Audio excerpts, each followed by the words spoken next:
Hey guys, it's Alec Torelli, and welcome to an episode of the Hand of the Day. Today's hand comes from a 5-5-10 no limit hold'em cash game I was playing as part of Alec Torelli week on Live at the Bike. I know it sounds ridiculous saying that, but I was lucky to be the featured guest on Live at the Bike for a week, and we played a mixture of different games ranging from, I think, 5-5 or 5-10 all the way up to 50, 100, 200. So this is one of the hands from the game 5-5-10 no limit hold'em, and let's jump right into it. Hand of the day. So now there's only 7 Mile, and there's only like one 5-10 no limit game. How big? What Alec gonna raise it up to 50 in the middle of a conversation about FBI raids with ace, so there's no poker. No. 8 of diamonds, and let's look at this. Ken right behind him is gonna 3-bet with aces. And this is the reputation that Ken set up early that he may just like, 3-bet. Trash. Or he could have queens, or he could have aces. Alec might feel like Ken's 3-betting light because Either way, he hasn't played he's a just lot of not hands. folding. Yeah, but there's a thing that some training sites say is like when you have ace X suited and like an ace blocker, you can like 4-bet bluff. Right. I find myself in a unique spot in this hand, and I'd like to open this up for discussion with you guys. We got a limp from mid position, I think. No, under the gun +1 limps for $10. I'm in the next position to his direct left with ace-8 of diamonds, and I opt to make it $50. Pretty standard, gonna raise a little bigger here when there's a limper. Now, Ken, to my immediate left, makes it $175. Now, if you haven't watched the show, a little bit of history is necessary. Ken and I have played a lot together, and Ken is known to have a very loose, aggressive image, capable of 3-betting sometimes any 2 cards at any given time, other times known to play very tight. In this spot, I think he was drinking wine. Maybe it wasn't this game he was drinking wine. It doesn't really matter that much, but it's just a spot where it's not like his 3-betting range is necessarily strong. He can be very wide here. He can just be wanting to play a hand with me and have fun. He'd be wanting to mix it up. He could have 7-deuce offsuit and want to show me a bluff. Other times he plays very solid and only 3-bets strong hands. It's really hard to know what the heck he has or what he's doing. So he makes it 175, and now the limper cold calls 175. So it's on me, and I think I have 2 good options here. One option you could definitely make the case for is 4-betting. When the limper limps and cold calls, it's unlikely he has a really premium hand like aces or kings, just because he would probably 4-bet with those himself. So it's unlikely he's super premium. And with Ken's range really, really wide, it's definitely a good spot to 4-bet. Also because I have, ace-8 of diamonds, I have a blocker. It's a good game theory hand to 4-bet with. So there's definitely a case for just bombing in here and making it something like 600 or 700.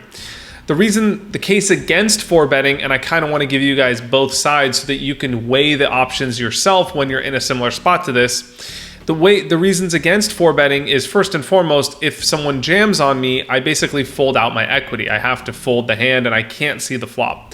The second reason I don't like 4-betting is because I have a great hand to call with as well, and it plays well post-flop. I can call with this hand, close the action, guarantee that I realize my equity by calling and seeing the flop.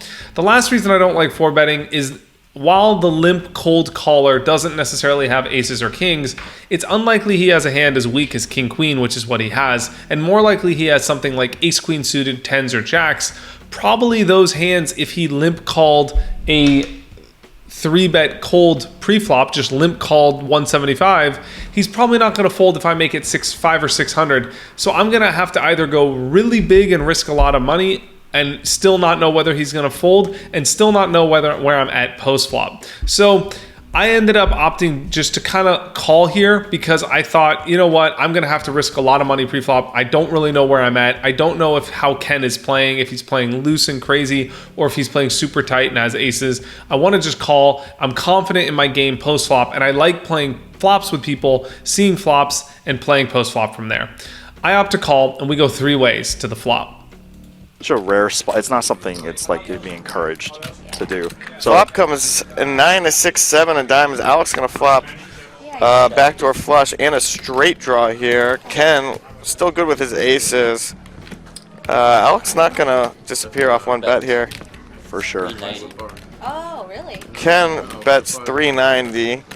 He doesn't have a whole lot of anything. He does have backdoor hearts and overcards, but he's going to let it go. Alex is going to have to peel here. Let me see. Does he ever raise? It's possible. I wouldn't raise in this spot, but it's definitely possible. The thing is, if Ken had an unmade hand, say like ace king or ace queen, it would have to fold to a raise, obviously. But at the same time, if you hang yourself, he does raise. Alex is going to raise because he thinks his ace is probably good here. Well, it's more, I think, to fold out, like, say, ace king, ace queen. That was a very large raise. The thing is, against an overpair, so to say, they're not, like in this case, they're just not folding. It's totally cold. I don't care. I mean, we can take all my money, like, today, and we can still be fine. There's no way Ken's folding, obviously. And if if Ken moves in, Alec's definitely calling. And Alec just has a bare open-ended with a backdoor nut diamond draw. The flop comes down 9-6-7 with 2 hearts, and I flop a great hand. I have an open-ended and an overcard and a backdoor flush draw. Hui checks, I check, and Ken bets 390. Folded around to me, and now I have a tough decision. I could either check call and play this hand like defense, pot control, hope that it goes check check, and maybe I can bluff the river somehow, or I could check raise and get the money in.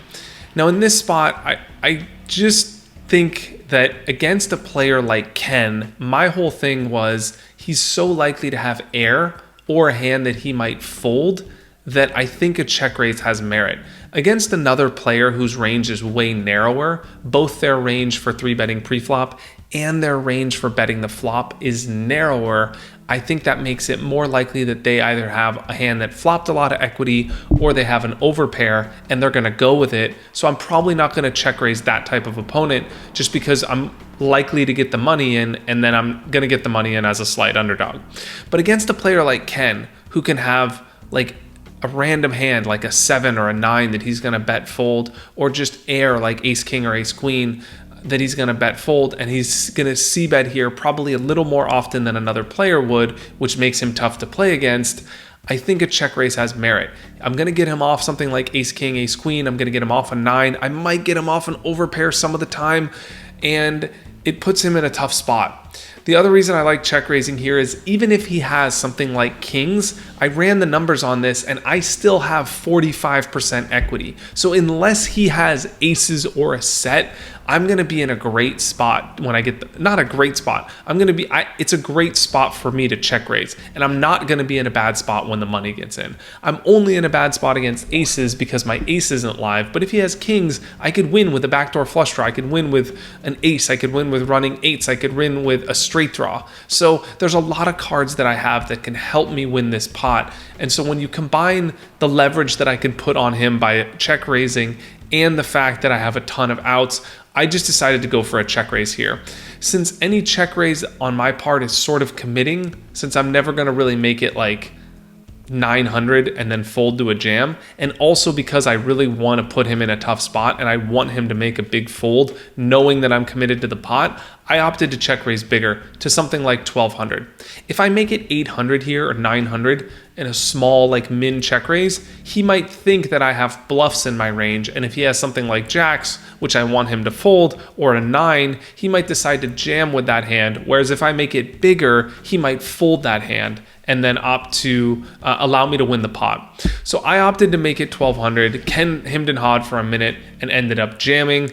And of course, I'm in a spot now where I'm definitely pot committed. I had to call, and we get all the money in. So before we get to the results, I'd love to hear from you guys. What would you have done in this spot? Would you have check raised and got all the money in? Or would you just have called and played pot control and defense? Would you have 4-bet preflop? Or do you like playing this as a call and taking it to your skills post-swap? I'd love to hear from you guys, so leave your thoughts in a comment below. Oh, you go And he offers him twice. You go twice without. See, that's why I don't do it. That's trickery right there. He offers him That's twice. why I don't do it. There's nothing wrong with Alec's play, but I think in 2018, I feel like it's a little bit trending more towards. We're quick on the first run. Yeah. One time. He's going to get there on the second. They're gonna chop it up. There's no 8, and they're gonna chop it up. We opted to run it twice, which we usually do in this game, and the first run out, it is a complete blank and I miss. The board, deuce comes, the board pairs. On the second run out, boom, I hit right away. I hit my 10, and so we ended up chopping this pot. A little bit anticlimactic, but I hope you enjoyed the hand. Hope you took something from it. Hope you learned something from it, and I would love to hear from you guys, so leave your thoughts in a comment below. If you like this video, please click subscribe up here and subscribe to my channel. There's more awesome content coming your way, and I look to see and hear from you guys in future videos on this channel. Thank you so much for watching, and I'll see you soon. Cheers. Oh, you really have aces? I think in 2018, there's Alex said you really do have aces? Yeah. But he see that flush he was scared of. But see, you still did the trickery. Supposed to fold aces, man. Yeah, it's supposed to fold aces.